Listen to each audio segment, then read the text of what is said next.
The stars looked different from this part of space. Lieutenant Eric Thompson pressed his hand against the viewing port of the research vessel Horizon. They had traveled farther than any human expedition before, and the loneliness of it sometimes hit him at odd moments. Beautiful, isn't it? Commander Abigail Moore appeared beside him. Her dark hair was pulled back in a tight bun, and her eyes reflected the distant stars. Beautiful and empty, Eric said. Commander Moore smiled. Not for long. We've detected unusual energy patterns from asteroid LV-427. We're going to investigate. Eric nodded. As the ship's security officer, he would be part of the ground team. It was standard procedure, though they had yet to find anything dangerous in their 3 years of exploration. Mostly rocks, ice, and the occasional simple bacteria. Brief. The team in an hour, Commander Moore said before walking away. Later, as the expedition shuttle approached the asteroid, Eric checked his equipment one last time. The asteroid looked ordinary enough. A chunk of rock and metal about 12 miles across, spinning slowly in the darkness. But the sensors showed something unusual. Electrical activity where there should be none. Remember protocol, Dr. Lisa. Right, the chief science officer reminded everyone. No direct contact with any life forms without proper containment procedures. We observe, we document, we collect samples if safe. That's it. The shuttle landed on the asteroid's surface with a gentle bump. Eric was the first to step out, scanning the area for threats. The asteroid's low gravity made each step feel like floating. Clear, he called. The scientific team followed, carrying their equipment. Dr. Nathan Kelly, the ship's physician, walked beside Commander Moore, both of them measuring the air with handheld devices. Thin atmosphere, but breathable, Dr. Kelly said. Unusual for an asteroid this size. They walked toward the source of the electrical readings. The ground beneath them was covered in a fine, glittering dust that sparkled under their helmet lights. It's beautiful, Olivia Grant, the communications officer, said. Eric was about to agree when he noticed something moving at the edge of his light beam. He raised his hand, signaling the team to stop. Movement at 2 o'clock, he said quietly. Everyone froze. Their lights turned toward where Eric was pointing. At first, they saw nothing. Then a small shimmer appeared like heat rising from hot pavement on Earth.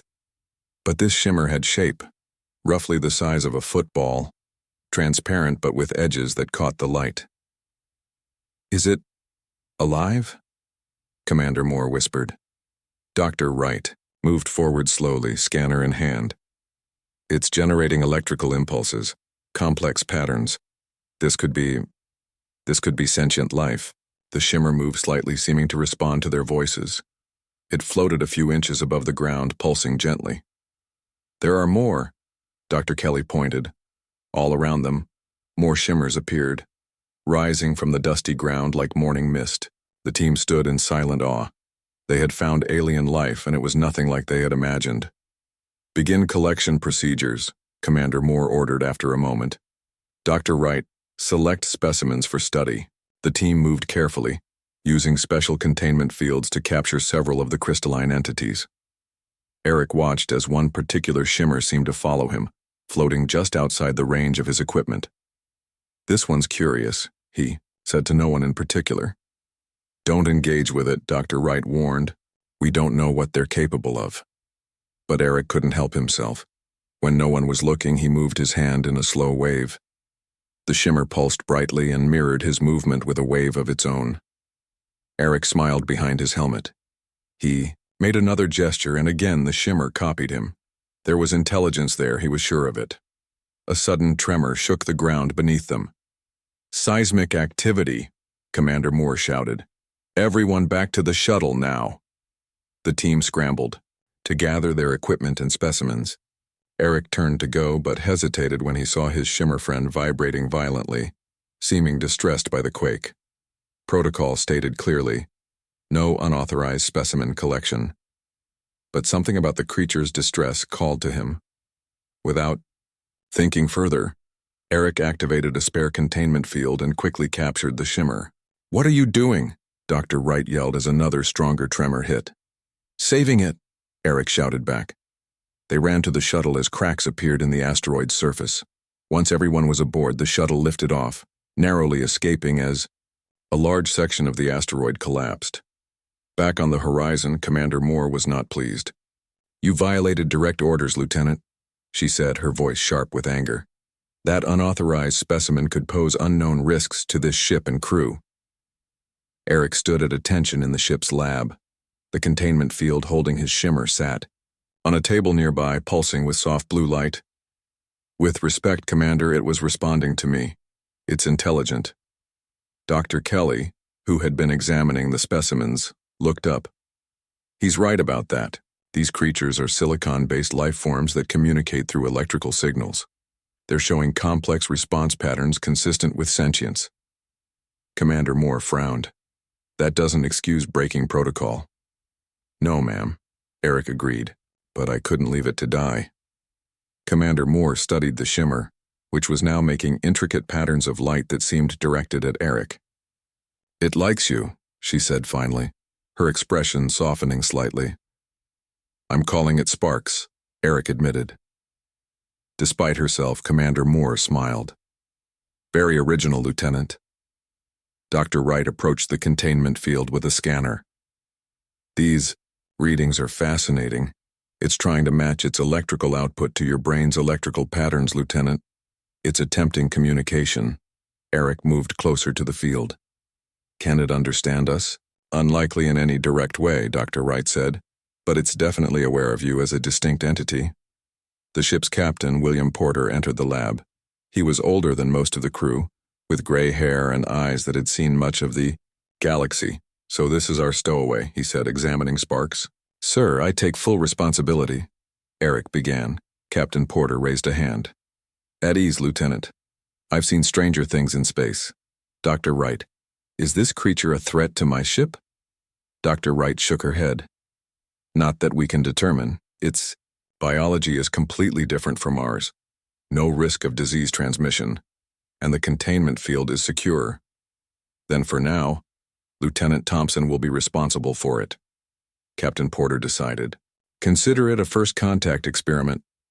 "Sir?" Commander Moore looked surprised. "We're explorers, Commander. Sometimes that means taking calculated risks," the captain said. "Besides, it seems to have chosen him." As if to confirm this, Sparks pulsed brightly and moved closer to the side of the containment field nearest Eric. That night, unable to sleep, Eric returned to the lab. Sparks was still awake, if such creatures even slept. It moved excitedly when Eric entered. "Hey there," Eric said softly. "I guess we're friends now." Sparks pulsed in a pattern that somehow seemed happy. Eric sat down beside the containment field and began to talk, telling Sparks about Earth, about humans, about his life before space. He had no idea if the creature understood anything he said, but it felt good to talk to someone, or something, that seemed genuinely interested. What Eric didn't notice was that each time he spoke, the electrical patterns in his brain were being mirrored, ever so slightly, by the patterns Sparks was creating. The beginning of a bond that would change the course of human history. A month passed aboard the research vessel Horizon. Eric spent every free moment with Sparks. The crystalline being had become more responsive each day.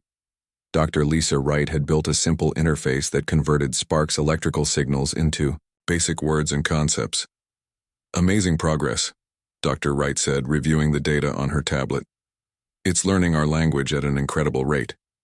Eric nodded, watching as Sparks pulsed inside its containment field. The creature now glowed with various colors: blue when calm, purple when excited, and a soft green when it seemed to be resting. "Sparks." "Friend?"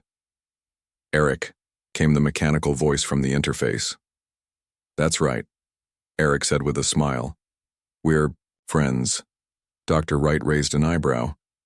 "Don't get too attached, Lieutenant. This is still a scientific specimen." But Eric was already attached. He could sense Sparks's emotions somehow, a strange feeling in his chest that matched the creature's color changes. Sometimes he even saw flashes of images that weren't his memories. A vast field of crystal formations, pulsing with light, communicating, in silent harmony. "Has Sparks told you anything about where it comes from?" Commander Abigail Moore asked, entering the lab. It calls its home the Shimmer, some kind of collective consciousness, Eric explained. They exist as a group mind, sharing thoughts and memories. Fascinating, Commander Moore said. Captain Porter wants a full report. The Galactic Council is sending a representative to assess the situation. Eric felt a sudden worry. What situation? First contact with a new sentient species is a big deal, Lieutenant, Commander Moore reminded him. The Council will want to establish proper protocols. Later that day, Eric sat alone with Sparks, troubled by this news. Council. Coming. See Sparks. The interface translated as Sparks pulsed rapidly. Yes, Eric confirmed. Are you worried? The creature turned a deep, orange color that Eric had never seen before. Through their strange connection, he felt fear. Shimmer. Reject. Different. Sparks communicated. What do you mean? Eric asked, leaning closer. Sparks. Think. Alone. Bad. Over the next hour, through simple words and emotional impressions, Eric learned Sparks' story. In the Shimmer Collective, individual thought was dangerous. Members who developed too much independence were cast out. Sparks had been exiled because it was curious about other forms of life, a trait considered harmful to the collective. You're a rebel, Eric said with a smile. Just like humans used to be. We've always valued independent thinking. Sparks pulsed happily at this, turning a bright purple. 2 days later, the Galactic Council representative arrived. She was a tall, blue-skinned humanoid named Counselor Vex. Her silver eyes scanned the lab coldly as Captain Porter introduced her to the team. We understand you've been harboring a Shimmer unit, she said without greeting. This violates several interspecies protocols. With respect, Counselor, Captain Porter replied. We had no knowledge of these protocols, or even that the species existed before now. Counselor Vex approached Sparks' containment field. This unit must be returned to its collective immediately. No! Eric stepped between them. Sparks was exiled. Sending it back would be cruel. Lieutenant, Commander Moore warned. But Eric continued, Sparks has formed a bond with me. We can communicate. It's chosen to be here. Counselor Vex's expression hardened. The Shimmer do not choose anything individually. They function as a collective. This unit is malfunctioning and must be reintegrated. That's not true, Olivia Grant spoke up. She had been studying the communications between Eric and Sparks. Our tests show distinctive individual thought patterns. Sparks is sentient in its own right. Humans do not understand collective species, Counselor Vex said dismissively. The Council will take custody of this unit tomorrow. Prepare it for transfer. After she left, the lab fell silent. Sparks had turned a deep blue color that Eric now recognized as sadness. We can't let them take Sparks, Eric said finally. Captain Porter looked troubled. We may not have a choice, Lieutenant. The Galactic Council has authority in these matters. That night, Eric couldn't sleep. He went to the lab and found Dr. Nathan Kelly examining Sparks. Can't sleep either? Dr. Kelly asked. How could I? Eric sighed. It feels like we're betraying Sparks. Dr. Kelly nodded thoughtfully. You know, I've been studying your brain scans. When you're with Sparks, your neural patterns change. They start to mirror each other. I can feel what Sparks feels sometimes, Eric admitted, even see flashes of memories. That's what I thought, Dr. Kelly said. You formed what appears to be an empathic bond, quite unprecedented between such different species. Eric placed his hand against the containment field. Sparks moved to meet it, pulsing gently. Do other species form bonds like this? Eric asked. Not that I know of, Dr. Kelly replied. Most species in the Galactic Council are more pragmatic about interspecies relations. Humans seem uniquely capable of forming emotional attachments to unlike beings. The next morning, as Counselor Vex prepared to transfer Sparks to her ship, Captain Porter called an emergency meeting. I've been reviewing the Sentient Rights Act, he announced to the assembled crew and the counselor. Section 17B states that any sentient being that forms a recognized empathic bond with another sentient species is protected from forced separation. Counselor Vex looked surprised. That section refers to traditional bonded pairs, not whatever this is. The language doesn't specify the nature of the bond, Captain Porter argued, only that it exists and can be verified. Dr. Kelly has the brain scans to prove it. This is unprecedented, Counselor Vex protested. Maybe it's time for a precedent, Commander Moore said, standing beside the captain. Humans have always bonded with different species. On Earth, we formed deep connections with animals, plants, even machines. It's part of who we are. Dr. Lisa Wright, who had been skeptical of Eric's attachment to Sparks, stepped forward. The data supports this claim. The neural connection between Lieutenant Thompson and the specimen, Sparks, is real and measurable. Counselor Vex looked from face to face, clearly frustrated. The council will not be pleased. Perhaps, Captain Porter said with a slight smile, the council needs to learn more about humans. In the following days, Sparks was moved from the containment field to a special chamber that Dr. Kelly designed. It allowed Sparks more freedom while maintaining the environment it needed to thrive. Eric spent hours each day with Sparks, teaching it more words, learning about its world. Their bond grew stronger. Soon, Eric could understand complex concepts from Sparks without the interface translating. The shimmer fears difference, Sparks explained one day. All must be same. Safe. Predictable. But you wanted more, Eric said. Yes. See stars. Meet others. Learn. Eric smiled. That's very human. Of you? This made Sparks pulse with amusement. A sparkling gold color that Eric had come to love. Meanwhile, Counselor Vex observed their interactions with growing interest. One evening, she approached Eric in the mess hall. I've never seen anything like this bond you have with the Shimmer unit, she admitted. His name is Sparks, Eric corrected gently. Yes, Sparks. Counselor Vex seemed uncomfortable using the name. The council has reviewed Captain Porter's argument. They are intrigued by human bonding capabilities. What does that mean for Sparks? Eric asked. It means you will be allowed to continue this friendship, she said, as if the word was unfamiliar. Under observation, of course. The council wants to understand how humans can form connections with such different life forms. Eric felt relief wash over him. Through their bond, he sensed Sparks felt it too, even from across the ship. What neither Eric nor the council yet realized was that this was just the beginning. The human capacity for forming bonds with unlike beings would soon become their most valuable trait in a galaxy full of isolated species. And Sparks, the curious outcast from a collective that feared difference, would be the first of many to discover that with humans, anything could be a companion. The news traveled fast through space.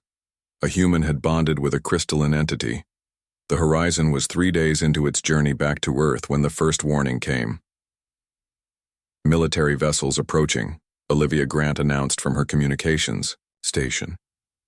They're ordering us to prepare for boarding. Captain Porter frowned. On whose authority? Admiral Gregory Bennett, Earth Defense Fleet. The crew exchanged worried glances. Admiral Bennett was known for his hardline stance on alien contact. He saw every new species as a potential threat. Open a channel, Captain Porter ordered. Admiral O. Bennett's stern face appeared on the main screen. Captain Porter, you have an unregistered alien being aboard your vessel. Transfer it to my ship immediately. With respect, Admiral, we're following Galactic Council protocols, Captain Porter replied calmly. The being known as Sparks has formed a recognized empathic bond with Lieutenant Thompson. Under the Sentient Rights Act, I don't care about alien laws, Admiral Bennett interrupted. That creature could be a threat to Earth security. My scientists need to study it. Eric, standing behind the captain, felt anger rising. Through his bond with Sparks, he sensed fear. Sir? Eric stepped forward. Sparks is sentient and poses no threat. It was seeking asylum from its own kind. Admiral Bennett's eyes narrowed. Lieutenant Thompson, I've read the reports about your attachment to this entity. It's clouding your judgment. The Admiral is right about one thing, Counselor Vex said, entering the bridge. The Shimmer are a secretive species. This is the first time one has willingly communicated with outsiders. All the more reason to protect Sparks, Commander Moore argued. Admiral Bennett leaned closer to the screen. You have 1 hour to surrender the alien or we will board your vessel by force. The screen went black. Captain Porter immediately called a meeting in the conference room. Options? We fight, Eric said without hesitation. Against 3 military vessels? Dr. Wright shook her head. Suicide. We could hide in the asteroid belt of the Xeron system, Olivia suggested. Their sensors would have trouble finding us there. Run and hide? That's not a solution, Commander Moore said. Dr. Nathan Kelly, who had been quietly listening, spoke up. What about Earth? If we can reach it, Sparks could claim asylum under Earth's Sentient Protection Act. That's a 5-day journey at maximum speed, Captain Porter calculated. Bennett would catch us before we're halfway there. Maybe, Counselor Vex said thoughtfully. There's another way. The Council values the study of this unique bond more than they fear the Shimmer's secrecy. I could request emergency intervention. While the others discussed options, Eric slipped away to check on Sparks. He found the crystalline being floating, anxiously in its chamber, pulses of orange light showing its distress. Bennett. Bad. Want hurt Sparks, the interface translated. I won't let that happen, Eric promised. We're going to get you to Earth. You'll be safe there. Sparks' color shifted to a dull gray. Sparks not well. Need home energy. For the first time, Eric noticed that Sparks seemed smaller, its light dimmer. Are you sick? Different here. Need something. Dr. Kelly entered the room. I've been monitoring Sparks' vital signs. It's deteriorating away from its natural environment. Eric felt a stab of panic. Can we help it? I'm working on a solution, Dr. Kelly assured him. But it's challenging. Sparks' biology is unlike anything we've encountered. Back on the bridge, Captain Porter made his decision. Set course for Earth, maximum speed. Counselor Vex, send your request to the Council. Everyone else, prepare for evasive action. We're not surrendering Sparks. The horizon accelerated, pushing its engines beyond safety limits. Admiral Bennett's ships gave chase.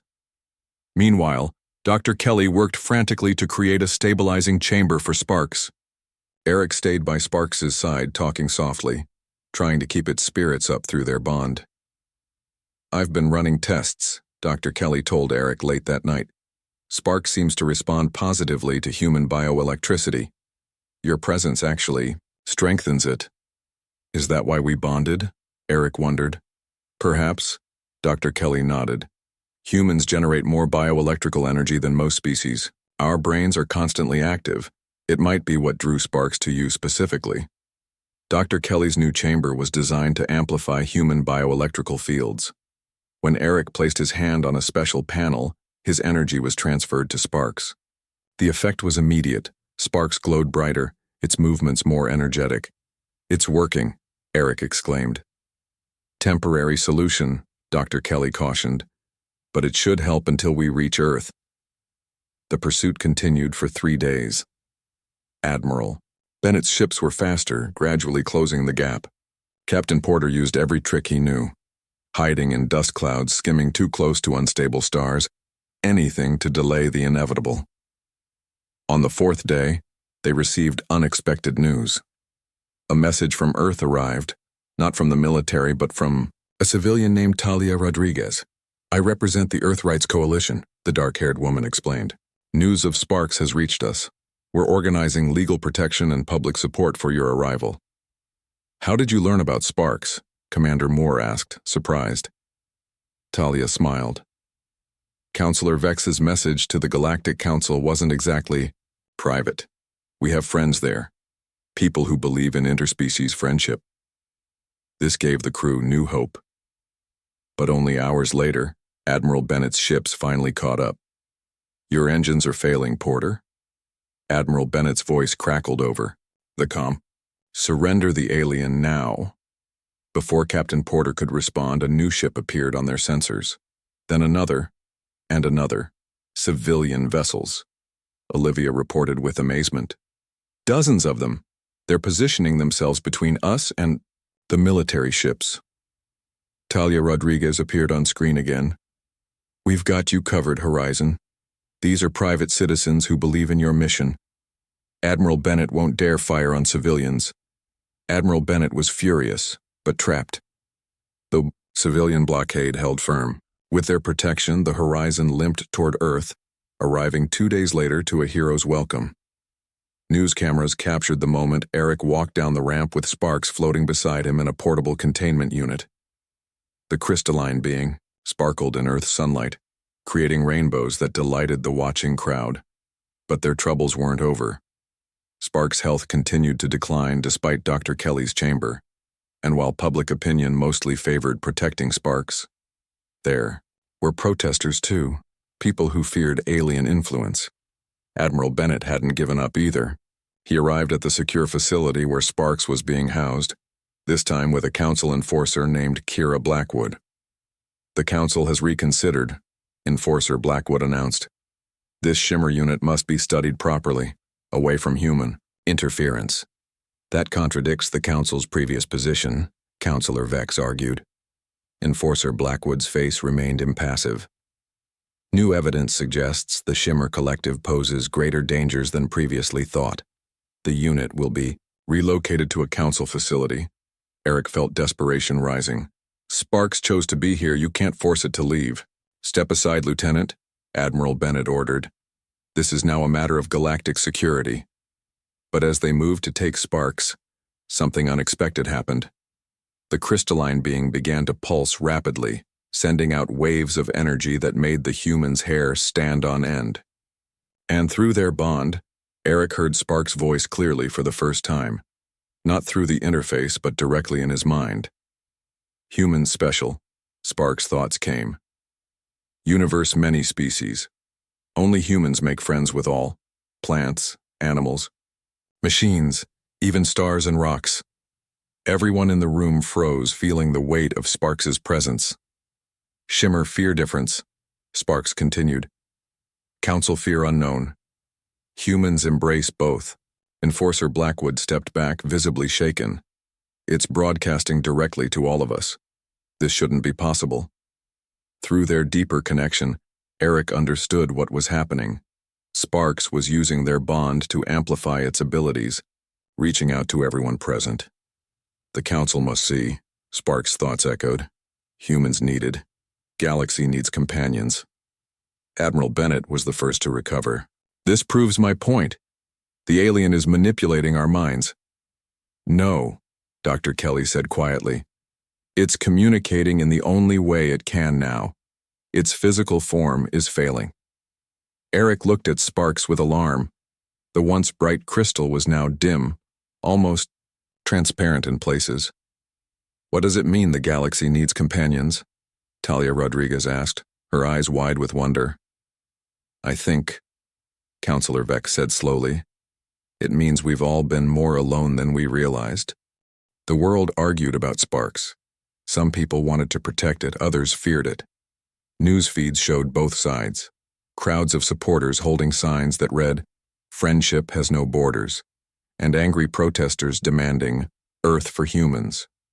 Dr. Patrick Summers, Earth's leading xenobiologist, offered his research facility as a sanctuary. It was a sprawling complex nestled in the Rocky Mountains, with state-of-the-art laboratories and wide windows that let in natural light. Sparks needs to be in a secure but comfortable environment, Dr. Summers explained as he showed Eric and Commander Moore around. And you, Lieutenant Thompson, need to be close by. Your bioelectrical connection appears to be keeping Sparks alive. Nodded gratefully. He had barely left Sparks' side since they arrived on Earth. Through their bond, he could feel Sparks growing weaker despite their best efforts. Is there anything else we can try? Commander Moore asked. Concern etched on her. Dr. Summers led them to a large room with equipment Eric didn't recognize. I've been developing a more powerful version of Dr. Kelly's chamber. It should help stabilize Sparks' energy patterns.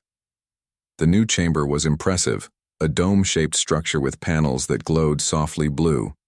Inside, sparks floated peacefully, its light pulsing in slow, even waves. "It's still not enough," Eric said quietly. "Sparks is fading." "I know," Dr. Summers admitted, "but I have another idea. Our research suggests that children have stronger bioelectrical fields than adults. Their brains are more active, more adaptable. If we could find compatible children volunteers." "You want to connect children to an alien being?" Commander Moore looked skeptical. "Under careful supervision," Dr. Summers assured her, "and only with full consent from their parents." The idea was controversial, but with Sparks' condition deteriorating, they had few options. A call went out for volunteers. The response was overwhelming. Hundreds of families offered to help. Among them was 8-year-old Joey Carter and his mother. Joey had a neurodivergent condition that made normal social interaction difficult. But when he saw Sparks on the news, he became fascinated. "Sparks is different too," Joey told his mother. "Like me." The day Joey first met Sparks was remarkable. As soon as the boy entered the chamber room, Sparks began to pulse with bright purple, light the color of excitement. Joey approached without fear. "Hi, Sparks, I'm Joey." Through their bond, Eric felt Sparks' joy, and then something unexpected happened. Joey placed his hand on the chamber wall, and Sparks moved closer, mirroring his position. "I can hear it," Joey said, his eyes wide with wonder. "In my head." Dr. Summers monitored their interaction carefully. Joey's neural patterns are aligning with Sparks' energy signature much faster than we've seen in adults. More children came to visit Sparks in the following days. Each one seemed able to connect with the crystalline being more easily than most adults. Children with neurodivergent conditions, like Joey, formed the strongest bonds. "It makes sense," Dr. Kelly explained during a video call with the Horizon crew. "Their brains process information differently, often with more intense electrical activity in certain regions." For the first time since arriving on Earth, Sparks began to improve. Its light grew stronger, its movements more energetic, and it began sharing knowledge. Incredible information about the universe that even the Galactic Council didn't possess. "Sparks says there are passages between stars," Joey reported excitedly after one session. "Ways to travel without ships. The Shimmer used them before they became afraid of leaving home." Dr. Summers carefully documented everything. "This could revolutionize space travel," he told Eric, "and it's just the beginning." But not everyone welcomed these developments. Senator Diane Miller, a conservative politician with presidential ambitions, began speaking out against what she called alien contamination of human children. "We don't know what effect this creature is having on these innocent minds," she warned in fiery speeches. "This is an invasion of the most insidious kind." Her words found receptive ears, especially among those already fearful of alien contact.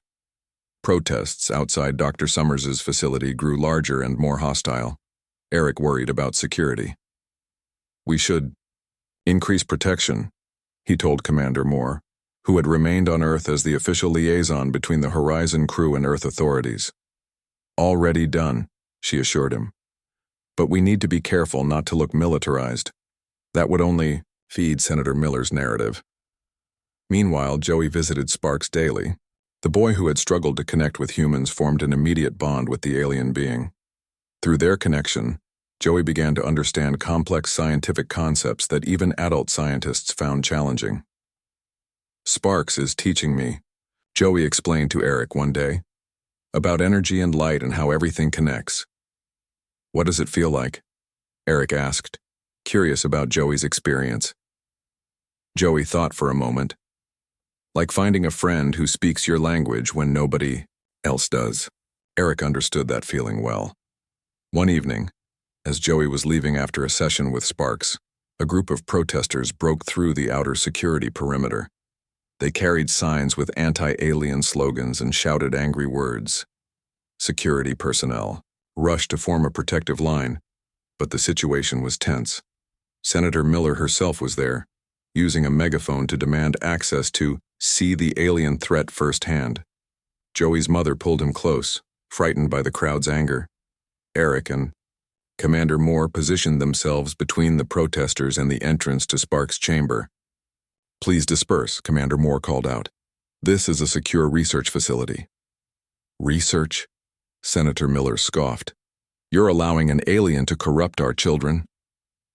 As the confrontation escalated, no one noticed Joey slipping away from Warrior, his mother. The boy, sensing Sparks' distress through their connection, ran back toward the chamber. Inside, Sparks was pulsing rapidly with orange light, the color of fear. Joey placed his hand against the chamber wall. "It's okay," he said softly. "I won't let them hurt you." Outside, the situation was deteriorating. Someone threw a rock, shattering a window. Security guards moved forward to contain the crowd. Then, Senator Miller, seeing an opportunity, pushed past the distracted guards with several followers. They rushed into the building, heading straight for the chamber room. Eric and Commander Moore ran after them, but they were too late. Senator Miller burst into the chamber room, camera drones following to record her moment of triumph. What she found was not what she expected. Joey stood with his hand pressed against the chamber, tears streaming down his face. Sparks pulsed with a deep blue light, the color of sadness. "Get away from that thing!" Senator Miller shouted, grabbing Joey's arm. The sudden movement startled everyone. Security guards rushed in. Joey's mother screamed. The energy network grew. People came from every corner of Earth to help Sparks. They stood in long lines, waiting patiently for their turn to place their hands on the special panels Dr. Summers had designed. Each person could only share for a few minutes before needing to rest, but there were always more volunteers ready to take their place. "I've never seen anything like this," Commander Moore said, watching the constant stream of people entering and leaving the facility. "Humans uniting for an alien being." Eric nodded, feeling a mixture of pride and worry. Through their bond, he could sense Sparks growing slightly stronger each day, but recovery was slow. Sparks wasn't just asking for help, Eric explained. It was offering something in return, knowledge about the universe that we've never had access to before. The information Sparks shared was changing human understanding of space, energy, and consciousness. Scientists worked around the clock to document and analyze everything. Engineers began designing new technologies based on Sparks' knowledge about energy transfer. Doctors studied the healing potential of the human-alien bond. Joey came every day after school, sitting beside Sparks' new containment chamber, talking softly about his day. The boy who had once struggled to connect with other children was now leading a group of young volunteers, teaching them how to share their energy most effectively with Sparks. "Kids are better at it," Joey explained to Eric. "We don't think too much, we just feel." 1 month after the ceiling collapsed, something unexpected happened. Ships appeared in Earth's sky, different from human vessels or any known Galactic Council design. They were crystalline structures that caught the sunlight and broke it into rainbows. "The Shimmer Collective," Counselor Vex announced, her face pale. "They've never left their home system before, not in all recorded history." Earth's defense forces went on high alert. Admiral Bennett, still smarting from his failed attempt to capture Sparks, demanded immediate military response. "They could be hostile," he argued in emergency meetings. "We need to show strength." But before any action could be taken, a message came from the largest crystal ship. It was not words but a series of electrical pulses, similar to how Sparks had first communicated. Dr. Summers rushed to translate using the patterns they had learned from Sparks. "They're asking about their defective unit, as they call it. They want to know why we're keeping Sparks alive when it was deemed unsuitable for the collective. Tell them Sparks is our friend," Joey said simply, when the adults hesitated over how to respond. That message, translated into electrical pulses, was sent to the Shimmer ships. There was a long silence. Then a new series of pulses, stronger and more complex. "They don't understand the concept of friend as we do," Dr. Summers translated. "They're requesting direct contact to learn more." After much debate, Earth's leaders agreed to allow 3 representatives from the Shimmer Collective to visit the facility. They arrived in floating crystal vessels, each about the size of a small car. The beings inside were larger versions of Sparks, crystalline structures that pulsed with light in complex patterns. Joey showed no fear as the alien representatives approached Sparks' chamber. "These are our friends," he explained to them, gesturing to the humans in the room. "We help each other. That's what friends do." The Shimmer representatives seemed confused by this concept. Their pulses became rapid and disjointed as they examined the energy network humans had built to sustain Sparks. "Why expend such resources on a defective unit?" they asked through the translator. Eric stepped forward. "Because to us, Sparks isn't defective. Sparks is unique, special, and we value that." The Shimmer representatives pulsed to each other in what seemed like private conversation. Then they approached Sparks' chamber and synchronized their pulses with Sparks. Through their bond, Eric felt a surge of emotions from Sparks: surprise, joy, and a complex feeling he couldn't quite name. The Shimmer representatives were sharing energy with Sparks, filling it with power far beyond what the human network could provide. Sparks's light grew brighter than ever before, shimmering with all colors of the rainbow. The chamber could barely contain the energy. "They're healing it," Dr. Summers whispered in awe. When the process was complete, Sparks pulsed with renewed vigor. Through their bond, Eric heard Sparks' thoughts clearly.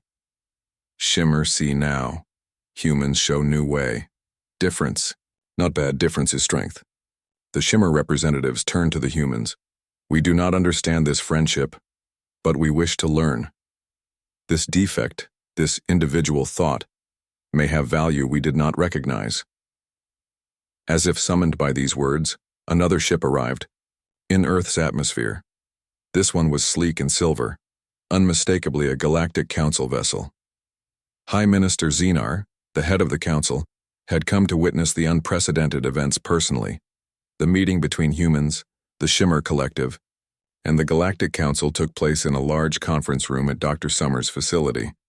Sparks, now strong enough to leave its chamber for short periods, floated beside Eric and Joey. High Minister Xenar, a tall humanoid with iridescent skin, addressed the gathering. "The Council has been observing these developments with great interest. Never before have we seen such a bond between such different species." One of the Shimmer representatives pulsed in response. "We came to reclaim our defective unit. We stay to understand this friendship concept." "It's more than friendship," Joey spoke up, his young voice clear in the quiet room.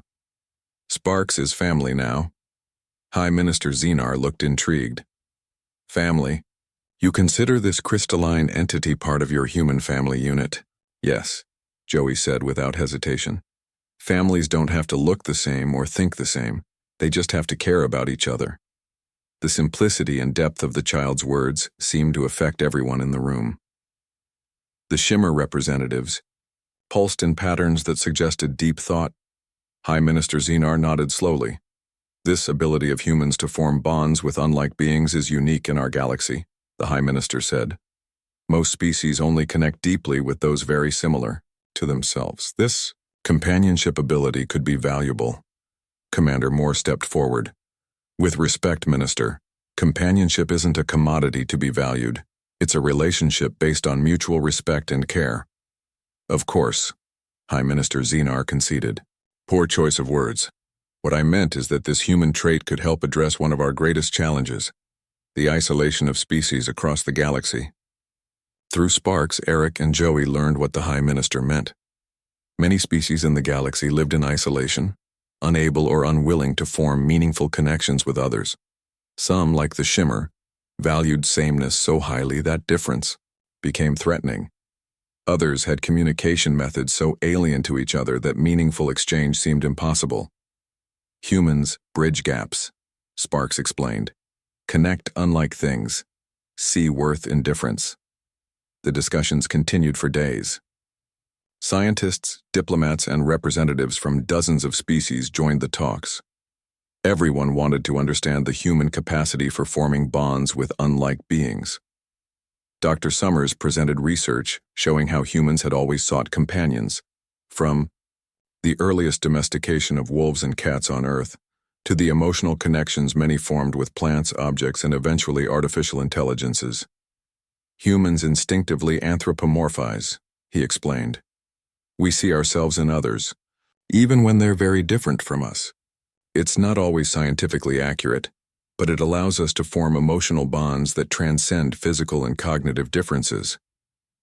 The Shimmer representatives found this concept fascinating. Individual thoughts, dangerous in collective. They explained.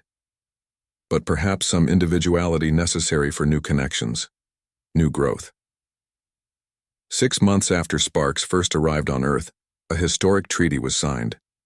The Galactic Council formally recognized humans as universal companions, a new classification that acknowledged their unique ability to bridge differences between species. Sparks, fully recovered and stronger than ever, became the first official ambassador between humans and the Shimmer Collective. More remarkably, other members of the Shimmer who had been exiled for excessive individuality were brought to Earth, where they formed bonds with human companions. Across Earth, companion academies were established, special schools where humans could learn to communicate with and understand different species.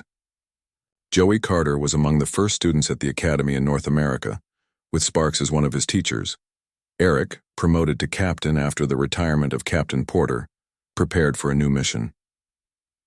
The Horizon had been refitted with technology, inspired by Sparks's knowledge, engines that could find the hidden passages between stars, and communication systems that could translate the thoughts of nonverbal species. "We're calling it the Companion Initiative," Commander Moore explained during a briefing. "Our mission is to seek out isolated or endangered species across the galaxy and establish human companions as cultural bridges." On the day of their departure, Eric stood on the bridge of the Horizon looking at his new crew. They were a diverse group, scientists, diplomats, and specially trained companions, each paired with a non-human partner. Sparks would be joining them for part of the journey, before returning to its duties on Earth. "Ready, Captain?" Commander Moore asked now his first officer.